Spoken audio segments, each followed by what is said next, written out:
स्तानिस्लावस्की की बुक चरित्र की रचना प्रक्रिया, बिल्डिंग ए कैरेक्टर का अध्याय 8, सस्वर, वाचन और विराम का भाग 1। स्वर, व्यंजन और अक्षरों के उच्चारण के संबंध में बातचीत करने के बाद तौसर ने पूरे शब्दों एवं वाक्यांशों पर विचार आरंभ किया है। उन्होंने इस संबंध में कोई प्रवचन नहीं दिए, वरन रंगमंच पर बोलकर जो उन्होंने अनुभव किया है उसी की विवेचना की है। बीच बीच में एसन वल्कोंस्की की पुस्तक द एक्सप्रेसिव वर्ड का उल्लेख अवश्य किया है, जिसे उन्होंने अपने वाचन के अभ्यास में विशेष रूप से उपयोगी पाया है। उनके अनुसार हर अभिनेता को अपनी वाणी की सामर्थ्य का विशेष रूप से भान होना चाहिए। अगर उसका वाणी पर समुचित अधिकार न हो तो भावों की सूक्ष्म भंगिमाओं का समुचित प्रयोग वो कैसे कर पाएगा। एक प्रथम श्रेणी के वादक को वाद्य यंत्र के सुर में न होने का उसका प्रयोग नहीं करना चाहिए। वाचन के क्षेत्र में विज्ञान की जानकारी बड़ी जरूरत है, लेकिन उसे अर्जित करने के लिए हमको सुबुद्धि से संपन्न होना चाहिए। रंगमंच पर वाचन की आधारभूत नियमावली को समझे बिना अपने मन को नए विचारों से भर लेने की कोई उपयोगिता नहीं है। विज्ञान और कला तभी सहायक हो सकते हैं जब वे एक दूसरे को सहारा दें और परिपूर्वक बने। तो सर ने इस बात को स्पष्ट करते हुए कहा है कि हर उस व्यक्ति को जो मंच पर आता है, फिर से देखना, चलना फिरना, अनेक प्रकार की चेष्टाएं करना, परस्पर बातचीत करना और अंततः बोलना सीखना चाहिए। अधिकांश लोग सामान्य जीवन में बड़े ही घटिया और गंवारू तरीकों का उपयोग करते हैं, लेकिन उन्हें उसका आभास तक नहीं होता। तुम सब भी इसके अपवाद नहीं हो। इसलिए इसके पहले कि तुम व्यवस्थित रूप से वाचन का कार्य आरंभ करो, ये पूरी तरह से जरूरी है कि तुम वाचन की कमजोरियों को समझो, जिससे तुम स्थायी और व्यापक आदत से मुक्त हो सको, ताकि रंगमंच पर बोलते समय लापरवाही से बच सको। शब्द और उनको बोलने का ढंग आम जिंदगी की तुलना में रंगमंच पर कुछ ज्यादा ही दर्शनीय हो जाता है। रंगमंच में केवल आधे अधूरे रूप में ही ये आशा की जाती है कि वे सही ढंग से बोले। ये लापरवाही से भरा रोजमर्रा के ढंग से होता रहता है। इस तरह से बोलने के अनेक कारण हैं। सबसे पहला कारण यह है कि सामान्य जिंदगी में आदमी वही बोलता है जिससे बोलने के लिए वो वाद्य होता है, अथवा वो जो किसी प्रयोजन के लिए, उद्देश्य की सिद्धि के लिए, जरूरत के लिए या वास्तव में किसी वास्तविक लाभप्रद निर्देशित कार्य व्यापार के लिए करना चाहता है।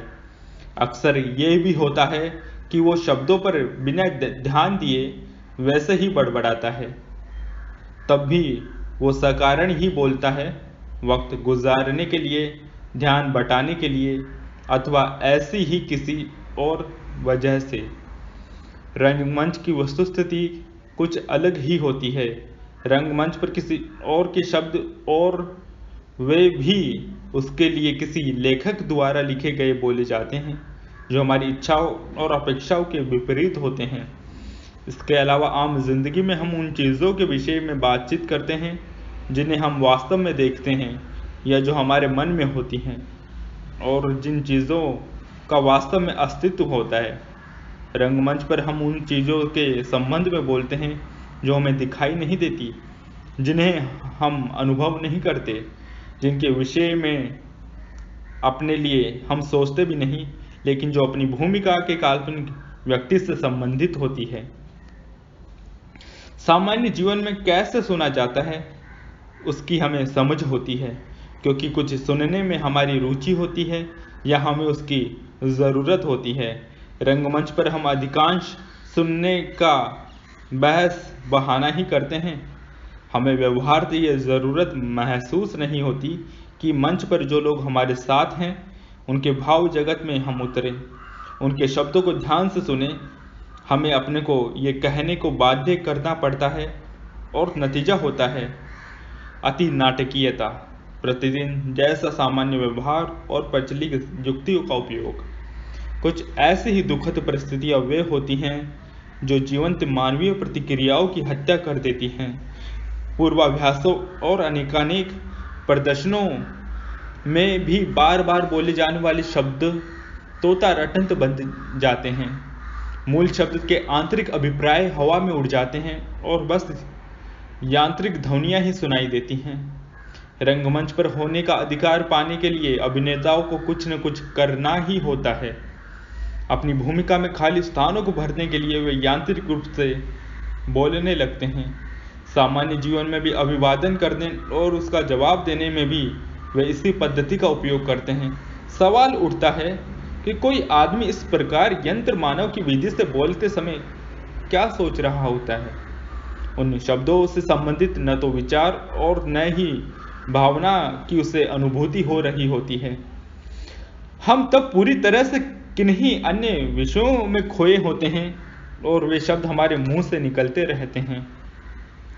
स्कूल में जब कोई छात्र कक्षा में किसी कविता को सुना रहा होता है, वो किसी अपनी बात को सोच रहा होता है या कयास लगा रहा होता है कि उसे कितने अंक मिलेंगे। अभिनेता भी कुछ इसी दिशा में उन्मुख होते हैं। इस तरह सोचने वाले अभिनेताओं के बीच मूल चरित्र के विचार और भाव सौतेले बच्चों की जैसे होते हैं। आरंभ में जब वे नाटक को पढ़ते हैं तो उन्हें अपने शब्द और अपने सामने के चरित्र की पंक्तियाँ दोनों ही बड़ी रोचक और नई लगती हैं। उन्हें लगता है कि उन्हें कोई खास बात की गई है, लेकिन जब वे उन्हें पूर्वाभ्यास में बार बार इधर से उधर जाते हुए बोलते हैं तो वे शब्दों का जरूरी अर्थ जान जाते हैं। अभिनेताओं की अंतश्चेतना या मानस में उन शब्दों को आश्चर्य का भाव तक नहीं होता, वे बस उनकी जीभ की मांसपेशियों में ही स्थित होते हैं। उस समय उनके लिए इस तथ्य का सारा मतलब समाप्त हो जाता है कि उनकी अपनी पंक्तियां हैं। उनके लिए बस यही महत्वपूर्ण होता है कि रास्ते में रुके नहीं, बराबर चलती रहे।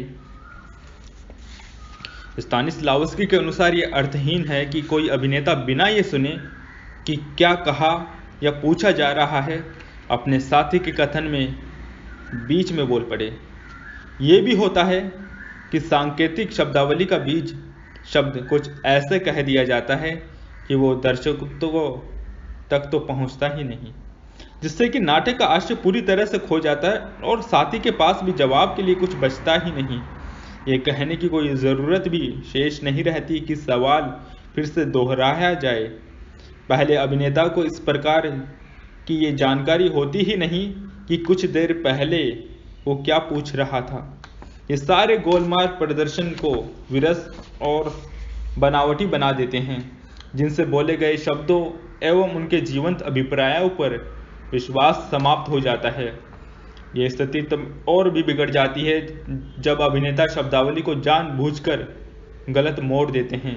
बहुत से अभिनेता अपनी पंक्तियों का उपयोग अपनी किन्हीं वाचिक विशेषताओं, उच्चारण की विलक्षणता, स्वरपाठ की विलक्षण भंगिमा, वाणी के वर्चस्व के प्रदर्शन के लिए करते हैं। इन अभिनेताओं का कला से कोई संबंध नहीं होता। वे वाद्य यंत्रों में उन वादकों की तरह होते हैं जो अपने हाथ के यंत्र की विशेषताओं का दिखावा मात्र करते हैं। तो सब ने उस उपपाठ या अंतरपाठ को विषय को पुनः उठाते हुए प्रश्न किया है कि किसी भूमिका के शब्दों के पीछे या भीतर का अंतर्निहित क्या होता है। फिर स्वयं ही प्रश्न का उत्तर देते हुए कहा है, भूमिका के मानवीय व्यक्तित्व की अंतर्निहित अभिव्यक्तियों की अभिव्यंजना और उद्घोषणा मूल पाठ के भीतर से अबाध रूप से प्रवाहमान होती है। वो उसके होने को जीवंत बनाती है तथा उसे आधार प्रदान करती है। अंतरपाठ वस्तुतः नाटक और भूमिका की अनंत और विविधतापूर्ण आंतरिक संरचनाओं का जाल होता है, जो जादुई अग्रों, प्रदत्त परिस्थितियों, कल्पन की सभी प्रकार की वस्तुओं, ध्यान की चीज़ों, छोटी बड़ी सच्चाइयों, उन पर विश्वास, उनके अधिग्रहण, समायोजनों तथा ऐसे ही अन्य तत्वों से बनता है। ये सभी सायास एक दूसरे से गुंथे होते हैं, जो केबल के अलग अलग तारों की तरह होते हैं, जो नाटक में शुरू से आखिर तक दौड़ते हैं और अंततः चरम लक्ष्य की ओर ले जाते हैं। जब हमारी भावनाएं अंतरपाठ की धारा में उतर जाती हैं, सभी नाटक के आद्यंत कार्य की रेखा अथवा भूमिका का आद्यंत स्वरूप बनता है। वो केवल अपने को भौतिक चेष्टाओं में ही नहीं वरन वाचन में भी प्रकट करता है। उसका प्रदर्शन शरीर से ही नहीं ध्वनि और शब्दों में भी संभव होता है। स्तानिस्लावस्की ने यह स्पष्ट किया है कि जब हम जिसे कार्य से संबंधित आद्यंत रेखा कहते हैं, वो अंतरपाठ में उसका तुल्यमान होता है जो वाचन से भी संबंध होता है। यह कहना गैर जरूरी है कि अलग से लिया गया और बिना किसी भीतरी प्रयोजन के कोई शब्द और कुछ नहीं, बस बाहरी संज्ञा मात्र होता है। एक भूमिका का मूल पाठ अगर ऊपरी अर्थ से ज्यादा कुछ नहीं बनता तो वो खाली शब्दों की श्रृंखला मात्र होता है। शब्द की इस विलक्षण अभिव्यंजना को समझाने के लिए तोस्तर्फ ने अंग्रेजी का शब्द लव प्यार लिया है। ये शब्द एक विदेशी के लिए मात्र कुछ वर्णों का असाधारण संयोग है। ये मात्र एक खाली ध्वनि विन्यास है, क्योंकि वो मात्र उन सभी आंतरिक अर्थ संकेतों के बिना है जो हृदय को द्रुत गति से स्पंदित कर देते हैं। लेकिन भावनाओं, विचारों, कल्पना और उस खाली ध्वनि को जिंदगी में भर दिया जाए तो वो बिल्कुल अलग दृष्टिकोण बन जाता है। शब्द नई सार्थकता ग्रहण कर लेता है। तब ये ध्वनि विन्यास आई लव, मैं प्यार करता हूँ, एक व्यक्ति को भाव वेग से प्रज्वलित करने की शक्ति अर्जित कर लेता और उसके सारे जीवन की धारा को बदल देता है। उन्होंने कहा है कि जब आगे बढ़ो, जैसे शब्द भीतर से स्वदेशानुराग की भावना से अभिरंजित हो जाते हैं, तो सैन्य दलों को प्राणों का बलिदान करने की प्रेरणा देने में समर्थ हो जाते हैं। आसान सा वाक्यांश जब जटिल भावनाओं को संप्रेषित करने लगता है तो इस संसार के प्रति पूरा दृष्टिकोण बदल जाता है। यह अनायास नहीं है कि शब्द मनुष्य के विचार की मूर्त अभिव्यंजना बन गया है। एक ही शब्द मनुष्य के सभी पंच ज्ञानेंद्रियों की चेतना जगा सकता है। एक व्यक्ति कुछ और नहीं, किसी राग या रागनी की संज्ञा को याद करे। एक चित्रकार किसी खाने की वस्तु, अपनी रुचि की सुगंध, आवाज अथवा और किसी वस्तु का नाम ले तो तुरंत उस शब्द से संकेतित ध्वनि और रूप के बिंब, स्वाद, सुगंध और स्पर्श के संवेदन जाग उठेंगे। स्तानिस्लावस्की का कहना कि शब्द दुखात्मक अनुभूतियां जगाते हैं।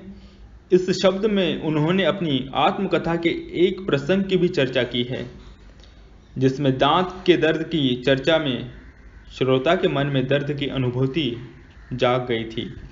शब्दों के अर्थ की इस विलक्षण सामर्थ्य को दृष्टि में रखते हुए उन्होंने कहा है कि रंगमंच ऊपरी किसी कभी आत्मा से रहित या भावहीन शब्द का प्रयोग नहीं किया जाना चाहिए।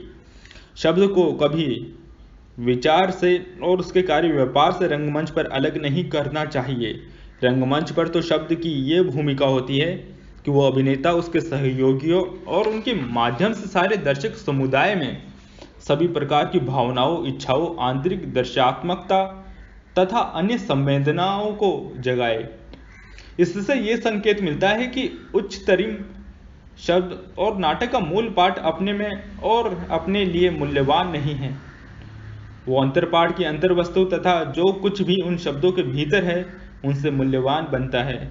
ये कुछ ऐसी वस्तु है जिसे हम रंगमंच पर कदम रखते हुए भूल जाते हैं। हमारी ये भी भूल जाने की प्रवृत्ति बन गई है कि मुद्रित नाटक तब तक पूरी तरह से रचना नहीं बनता जब तक कि उसे मंच पर अपनी वास्तविक भावनाओं से जीवंत नहीं बनाया जाता है।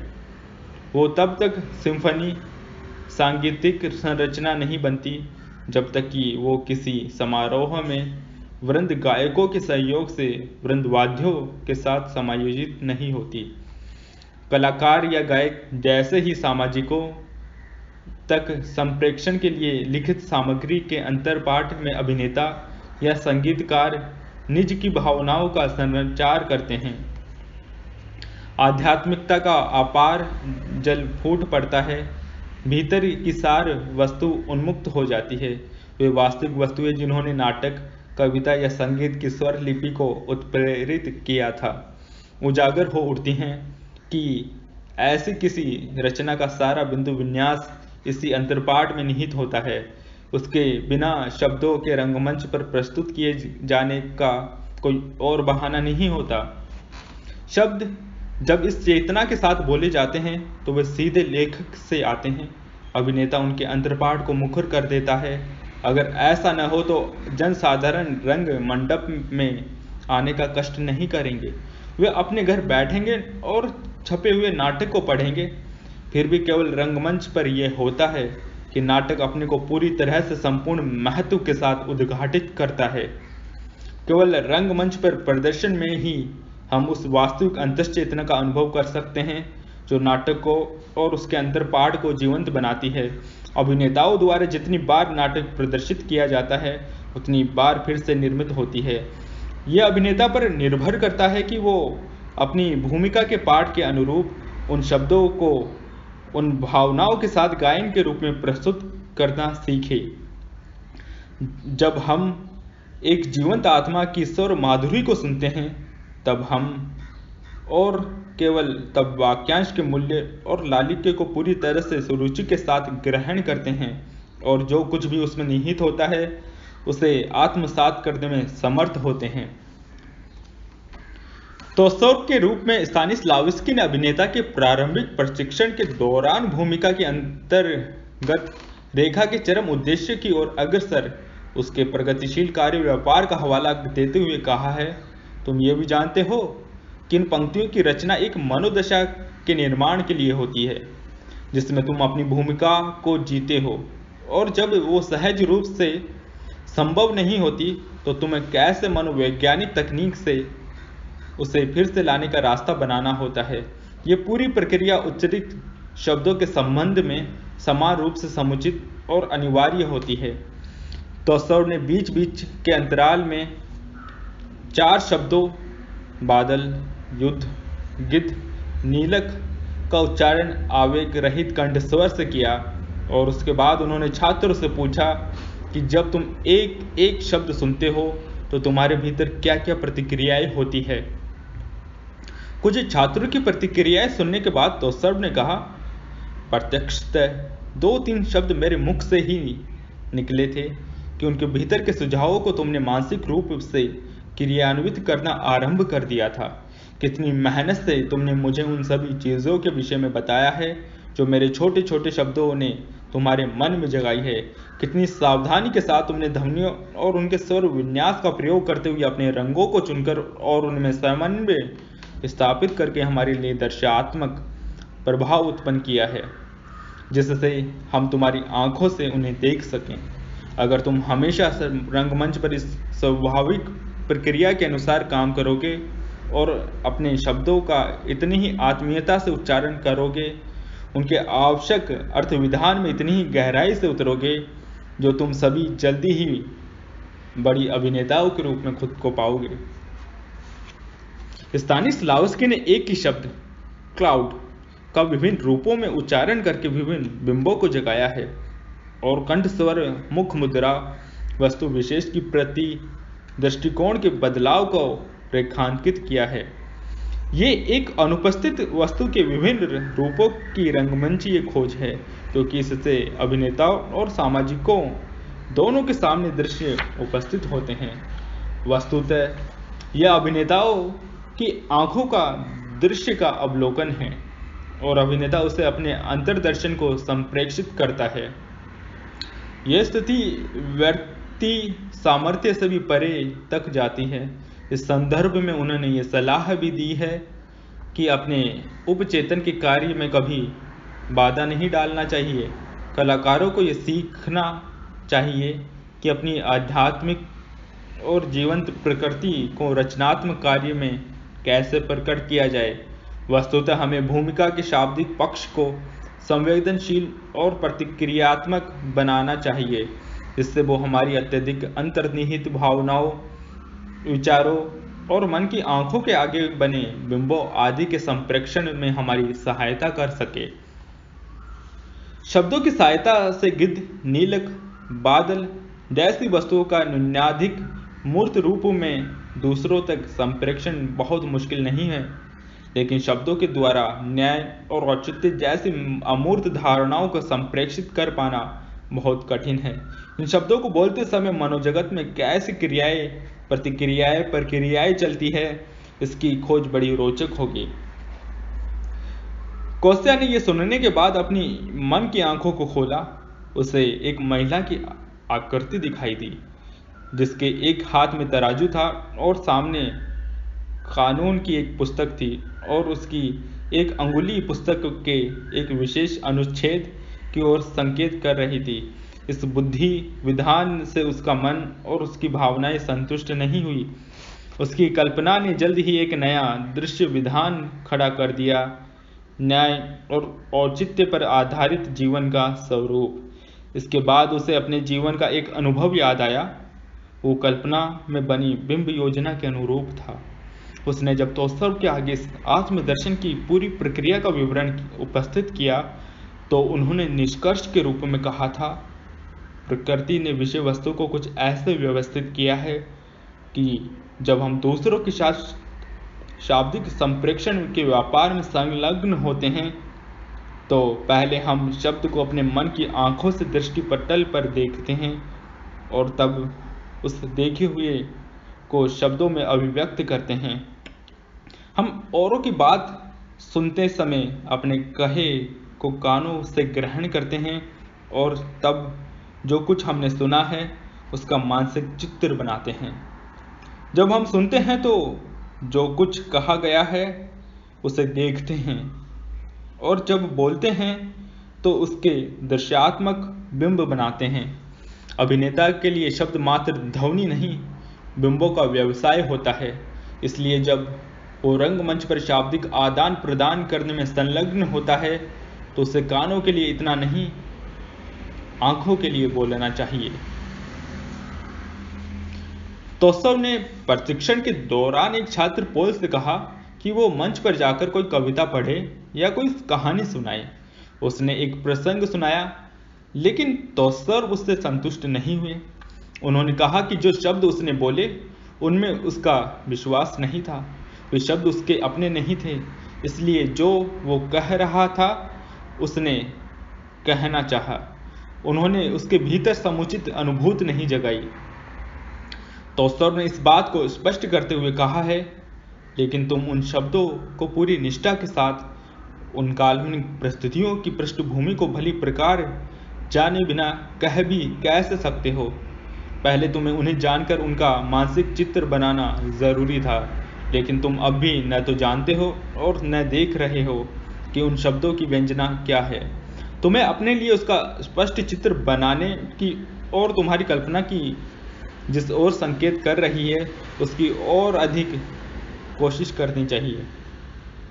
जब तुम ये सब कर लोगे तभी दूसरे व्यक्ति के शब्द तुम्हारे अपने बनेंगे। वे लोग तब तुम्हारे लिए वास्तविक बन जाएंगे। इसी तरह अपार्टमेंट का, कमरों की व्यवस्था का, फर्नीचर का और चारों ओर रखी छोटी मोटी चीज़ों का मानसिक सर्वेक्षण करना मत भूलो। इतना कहने के बाद तोस्तव ने समझाया था कि प्रदर्शन के लिए जो प्रसंग लिया गया है उसमें पहले इवान इवानोविच तक पहुंचना होगा और फिर उसके घर से पीटर पेत्रोविच तक। उसके बाद पोल को फिर वहीं लौटना होगा जहां उसे अपनी कहानी सुनाने के लिए कहा जाएगा। इस बीच उसे उन रास्तों को देखना होगा जिनसे उसे गुजरना है। उन घरों के दरवाज़ों को भी देख लेना होगा जहां से उसे जाना है। संक्षेप में उसे अंतःचित्रों की एक पूरी फिल्म बनानी होगी। एक प्रवाहमान अंतरपाठ तैयार करना होगा जिसमें सभी प्रकार के दृश्य बंधों तथा परिस्थितियों की व्यवस्था हो, जिनकी पृष्ठभूमि में इवान इवानोविच की पारिवारिक त्रासदी घटित होगी, और तब उसे बोलने के लिए दिए गए शब्द प्रदर्शित किए जा सकेंगे। ये आंतरिक बिंब एक मनोदशा का निर्माण करेंगे और वो फिर अनुक्रम से उसकी भावनाओं को उत्तेजित करेंगे। ये सारी प्रक्रिया रंगमंच के बाहर तो खुद जिंदगी संपन्न करती है, लेकिन मंच पर तो अभिनेता को उन परिस्थितियों को तैयार करना होता है। स्तानिस्लावस्की के विचार में ये सब यथार्थवाद, प्राकृतवाद अपने आप में नहीं, वरन हमारी अपनी रचनात्मक प्रकृति तथा उपचेतना के लिए जरूरी होता है। उनके लिए हमें सत्य चाहिए, भले ही वो केवल कल्पना की सच्चाई हो जिसमें वो विश्वास कर सके, जिसमें वो जी सके। इन सारी ज़रूरी व्यवस्थाओं के हो जाने के बाद पोल ने दिए गए अंशों को दोहराया। तोस्तर को लगा कि उसके शब्द अब अधिक प्रभावित कर रहे हैं, फिर भी वे पूरी तरह संतुष्ट नहीं हुए। उन्होंने पोल को समझाया कि अभी उसके पास उसके ध्यान को बांधने वाला कोई केंद्र बिंदु नहीं है जिसके प्रति अपने मनोजगत के बिंबों को संप्रेषित कर सके। उसके न होने के कारण ही वो अपने वाक्यों का ऐसे उच्चारण नहीं कर सका कि सुनने वाला व्यक्ति उनकी वास्तविकता और अनिवार्यता पर विश्वास कर सके। तोस्तर ने तब मारिया को पोल की सहायता के लिए मंच पर भेजा ताकि वो उसके ध्यान को बांधने के लिए केंद्र बिंदु का कार्य करे। उसके बाद उन्होंने पोल से कहा कि वो ये देखे कि उसके ध्यान का व्यक्ति केवल उसके शब्दों को सुनता ही नहीं, उनके अर्थ को समझता भी है। इसके साथ ही ये भी ज़रूरी है कि जब वो उससे बात कर रहा है तो वो ये भी देखे कि उसके मन की आंखों में बोलने वाला व्यक्ति क्या बोल रहा है। पोल ने जब ये सब कर पाने में खुद को सर्वथा असमर्थ अनुभव किया तो तोस्तर ने उसे समझाया कि संबंध में बहुत अधिक परेशान होने की ज़रूरत नहीं है और अपनी मूल प्रकृति के साथ कोई छेड़छाड़ी करने की भी ज़रूरत नहीं है। उसे वही करना है जो उसे कहा गया है। नतीजा महत्वपूर्ण नहीं है, महत्वपूर्ण यह है कि वो कुछ आगे बढ़ रहा है, इस लक्ष्य को पाने की कोशिश कर रहा है। ये भी महत्वपूर्ण है कि कार्य कैसे होता है। अधिक सटीक रूप में कहा जाए तो कैसे मारिया और उसकी अंतर्दृष्टि को प्रवाहित करने की कोशिश करता है। इस विशेष प्रसंग में यही तो उसको करना है। इस संदर्भ में सर्वाधिक महत्वपूर्ण तत्व है उसकी अपनी आंतरिक सक्रियता। पोल ने यही प्रक्रिया अपनाई और फिर उसके संबंध में अपना अनुभव बताया। प्रथमतः मुझे मारिया से कुछ कहने से पहले कथन सामग्री को व्यवस्थित करना था। मुझे जो कुछ कहना था उसके वास्तविक अर्थ की गहराई की मुझे ताह लेनी थी। उन तथ्यों को, उन परिस्थितियों को जिन्हें मुझे फिर से निर्मित करना था, उनकी फिर से याद करनी थी। मुझे पहले उन सभी की अपने मन में स्पष्ट धारणा बनानी थी। जब ये तैयारी हो गई और मैं उस बिंदु पर पहुंचा, भौतिक अभिव्यंजना की शब्दावली में कह सकूं तो हर चीज़ उत्तेजित और गतिशील हो उठी। मेरी बुद्धि, भावनाएं, कल्पना, समायोजन, मौखिक अभिव्यंजनाएं, आंखें, हाथ, शरीर सभी सुनिश्चित लक्ष्य की ओर बढ़ने की तरफ रास्ता खोजने लगे। ये एक बहुत बड़े ऑर्केस्ट्रा के सक्रिय हो उठने का समान था। इसके बाद मैं खुद को सावधानी से देखने लगा, खुद को, मारिया को नहीं। तो सब ने पूछा था, ये स्पष्ट है कि तुम्हारे लिए इस बात का कोई महत्व नहीं था कि मारिया तुम्हें समझ रही है, जो तुम कह रहे हो इसके भीतरी मतलब को ग्रहण कर रही है, अथवा जो कुछ इवान इवानोविच के बीच घटित हो रहा है उसे वो तुम्हारी आंखों से देख रही है अथवा नहीं। क्या इसका ये मतलब नहीं है कि जो तुम शब्दों में उससे अपनी बात कह रहे थे, तुम्हारे भीतर एक स्वाभाविक भावावेग नहीं था कि अपने मन के चित्रों को देखने के लिए उसे प्रेरित कर सको? ये सब तुम्हारे मन की निष्क्रियता का प्रमाण है। और फिर अगर तुम इस विषय में सावधान होते कि मारिया तुम्हारे शब्दों को ग्रहण करे, तो तुम बिना उसको देखे और बिना खुद को उसके अनुकूल बनाए, जैसा कि तुमने अभी किया है, उससे कहे जाने वाले शब्दों को आत्मसंवाद के रूप में न बोला होता। अगर तुमने ऐसा किया होता तो अपने शब्दों के प्रभाव को देखते हुए तुमने कुछ क्षण इंतज़ार भी किया होता, तो जान जाते ये इंतज़ार के क्षण उस व्यक्ति के लिए भी ज़रूरी है जिसके साथ तुम अभिनय कर रहे हो, ताकि वो तुम्हारे मन में बन रहे चित्रों के अंतर्पाठ को आत्मसात कर सके। एक ही ग्रास में उन्हें ग्रहण कर पाना संभव नहीं है। यह प्रक्रिया टुकड़े टुकड़े होकर चलती है। तुम कहते हो, तुम रुकते हो, तुम्हारा साथी तुम्हारे साथ कथन को आत्मसात करता है। तुम बात आगे बढ़ाते हो, तुम फिर रुकते हो, और यह प्रक्रिया चलती रहती है। निश्चय ही ये करते समय वो सारे का सारा तुम्हारे दिमाग में होना चाहिए, क्योंकि तुम अंतरपाठ के रचयिता हो, इसलिए ये अपने आप में स्पष्ट है। लेकिन तुम्हारे साथी के लिए तो ये सब नया है। उसकी सांकेतिक उद्घाटित होनी चाहिए और तब उसे आत्मसात किया जाना चाहिए। इसमें कुछ अधिक समय लगता है।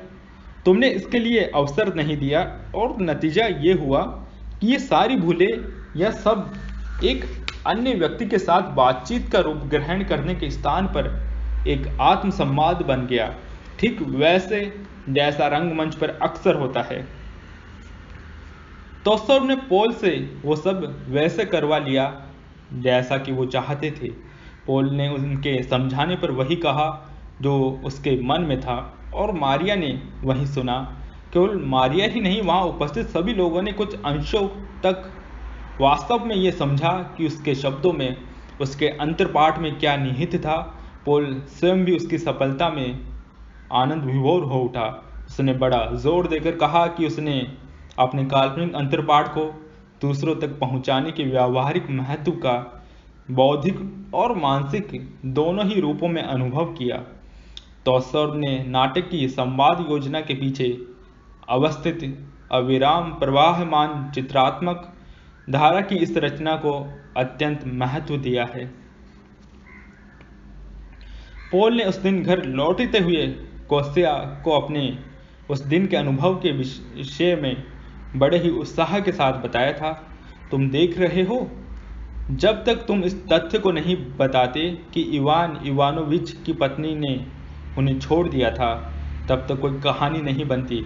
अगर कहानी नहीं है तो ऐसा कुछ भी नहीं है जिस पर चित्रात्मक अंतर्पाठ आधारित हो।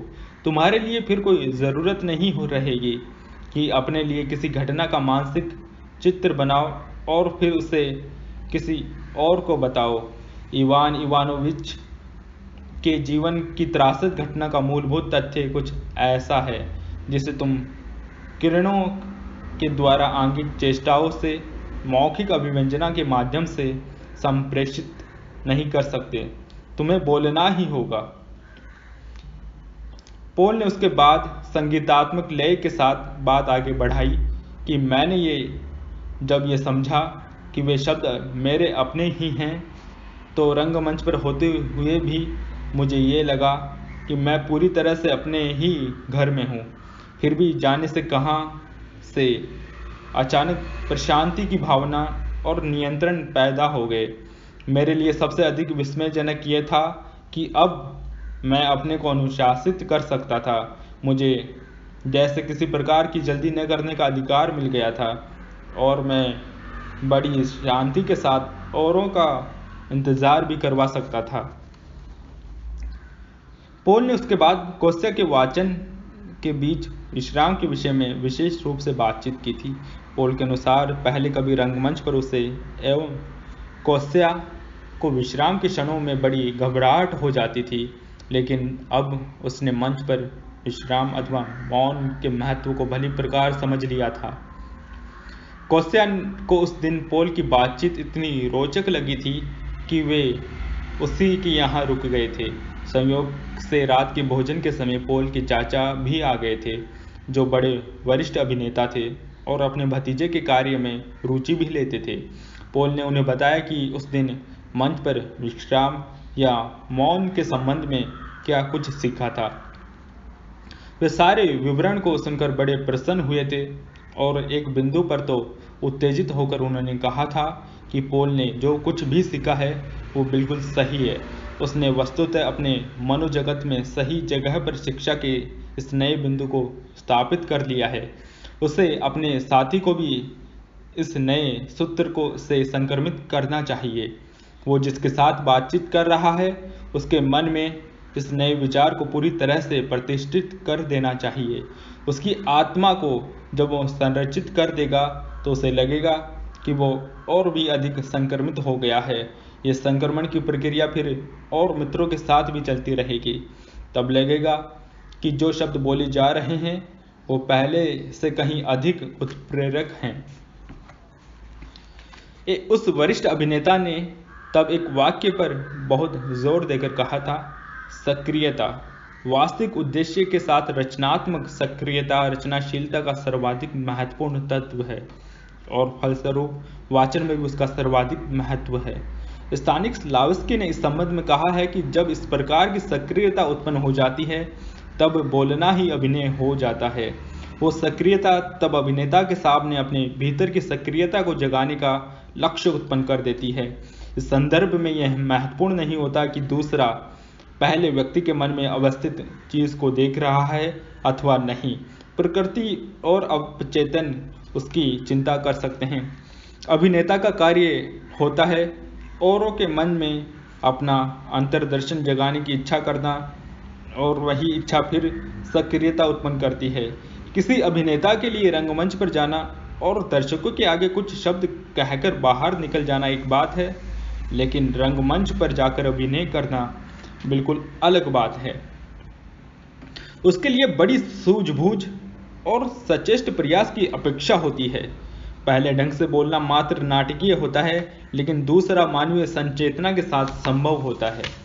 इसके बाद स्टानिस्लावस्की ने तोल्स्टॉय की कक्षा के बहाने प्रसंगानुरूप मन रूपायन के संदर्भ में विस्तृत विवेचन किया है। जब हम किसी परिदृश्य पर विचार करते हैं, अपने मन में किसी वस्तु किसी घटना को चित्रित करते हैं, वास्तविक या काल्पनिक रूप में किसी अनुभव की याद करते हैं, तो हम केवल उसके प्रति अपनी भावनाओं के साथ प्रतिक्रियाशील ही नहीं होते, हम उनका अपने मन की आंखों के आगे पुनरीक्षण भी करते हैं। फिर भी ये करते हुए हमारी अंतर्दृष्टि को उसके साथ ही संबंधित नहीं होना चाहिए जिसकी प्रस्तुति हो रही है, और न उसे उस अभिनेता के साथ ही संबद्ध हो जाना चाहिए जो उसे रूपायित कर रहा है, क्योंकि अगर उसका व्यक्तित्व जीवन उस चरित्र के जीवन के समान ही नहीं है जिसे वो रूपायित कर रहा है, तो वो उससे मेल नहीं बिठा पाएगा। तोल्स्टॉय ने इस संदर्भ में आगे कहा है, इसलिए जब रंगमंच पर होते हैं तो हमारी मुख्य चिंता का विषय अपनी अंतर्दृष्टि में हर समय मूल चरित्र से मिलती जुलती वस्तुएं ही होनी चाहिए।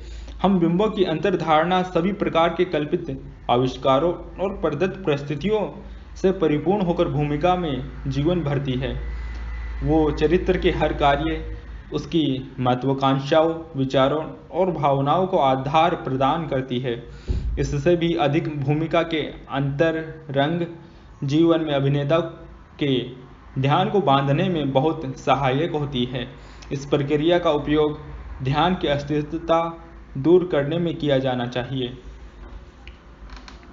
इस प्रक्रिया को उन्होंने और स्पष्ट किया है, यदि कोई नाटक पूरी तरह से वैसे ही तैयार किया गया है जैसा होना चाहिए, अर्थात अग्रह और प्रदत्त स्थितियों के अनुरूप, तो उसका तात्पर्य होगा कि हमने नाटक के सभी उपपाठ प्रवाह के बिंबों को मंच पर संवाद बोलने और अभिनय करने में सहायक बना लिया है। वे पाठक के साथ वैसे चलेंगे जैसे सिनेमा के बिंब पर्दे पर चलते हैं।